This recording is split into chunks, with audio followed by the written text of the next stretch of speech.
ఆంధ్ర తెలంగాణలో తక్కువ ఫీజులతో high quality results ఇస్తున్న ఏకైక సంస్థ తిరుమల్ ఐఏఎస్ ఇన్స్టిట్యూట్. మనం కదిలే ఏటీఎంలు చూసే సమయం వచ్చింది. ఏటీఎం కదలడం ఏంటనుకుంటున్నారా? అంతే మరి. పట్టాలపై పరుగులు తీసే రైళ్లలో ఏటీఎంలు ఏర్పాటు చేస్తే అవి కూడా కదులుతాయి కదా. రైళ్లలో ఏటీఎంలు ఏంటి అని కూడా ఆశ్చర్యపోవద్దు. ప్రయాణికుల సౌకర్యార్థం రైళ్లలోనూ ఏటీఎం సేవలను అందుబాటులోకి తీసుకొచ్చేందుకు రైల్వే శాఖ కసరత్తు చేస్తోంది. ప్రయోగాత్మకంగా ఓ మార్గంలో ప్రవేశపెట్టింది. ఆ వివరాలను ఒకసారి తెలుసుకుందాం పదండి.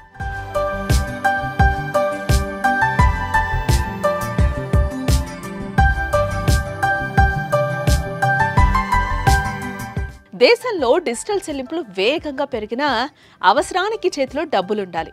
అందుకు ఇప్పటికే ఏటీఎంల వద్ద రద్దీ కనిపిస్తోంది. కానీ కొన్ని ప్రయాణ సమయాల్లో అత్యవసరంగా డబ్బులు అవసరం వచ్చినప్పుడు జేబులో రూపాయి కనిపించదు. దగ్గరలో ఏటీఎంకు పరుగులు తీయాలి. అందుకే కొన్ని ప్రాంతాల్లో బస్టాండ్, రైల్వే స్టేషన్స్లో ఏటీఎంలను ఏర్పాటు చేస్తారు. తాజాగా రైళ్ల లోపల కూడా ఏటీఎం ఏర్పాటు చేసి ప్రయాణికులకు శుభవార్తను అధికారులు అందించారు.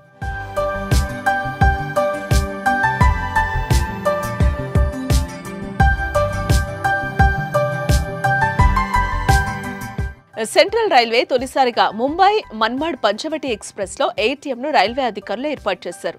Railway Bhusawal division, Maharashtra bank భాగస్వామ్యంతో innovative and non fare revenue ideas scheme కింద ఈ ఏటీఎం ఏర్పాటైంది. తాత్కాలిక ప్యాంట్రీగా ఉపయోగించిన స్థలంలో ఏటీఎం ను ఏర్పాటు చేశారు. ఏసీ కోచ్ల దగ్గర దీన్ని ఏర్పాటు చేసినప్పటికీ రైల్లోని మిగిలిన బోగీల్లోని ప్రయాణికులకు తెలిసేలా చర్యలు తీసుకున్నారు.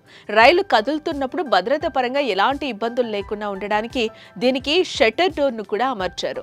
ట్రయల్ రన్ లో మంచి ఫలితాలు వచ్చాయని, ఇక ప్రయాణికులు కదులుతున్న రైల్లో నగదు విత్డ్రా చేసుకోవచ్చని Bhusawal divisional railway manager Pandey తెలిపారు. ఏటీఎం 24 అవర్స్ సీసీటీవీ పర్యవేక్షణలో ఉంటుందని ఆయన అన్నారు.